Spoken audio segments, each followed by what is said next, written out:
আল্লাযীনা আমানু কুতিবা আলাইকুমুস সিয়াম, এই মাত্র তোমাদের উপরে নির্দিষ্ট কিছু দিনে নির্দিষ্ট সময় তোমাদের উপর আমি আল্লাহ তাআলা পবিত্র রোজাকে তোমাদের উপর ফরজ করে দিলাম। এর বাইরে চাইলে তুমি ফরজ রোজা নিতে পারবে না, হজ করতে পারবে না। সবগুলোর একটা সীমাবদ্ধতা আছে কিনা?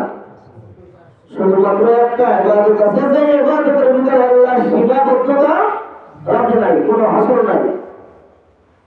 ইবাদতটা কি? যদিও মাহফুল, কিন্তু কোনো সীমাবদ্ধতা দেয় নাই। বান্দা চাইলে তুমি খাবারের কাজ করো, তুমি জিকির করতে পারবা, ইবাদতটা করতে পারবা। দোকানে আসো, তুমি তোমার মতো করে ইবাদতটা করতে পারবা। এই জন্য আল্লাহ তাআলা শব্দ ব্যবহার করেছেন, ইয়া আইয়ুহাল্লাযীনা আমানু কুল্লাহ, আল্লাহর নামে জিকির করো, আল্লাহর নামে জিকির করো। কি পরিমাণ করবা? আল্লাহ যিকরান কাসীরা।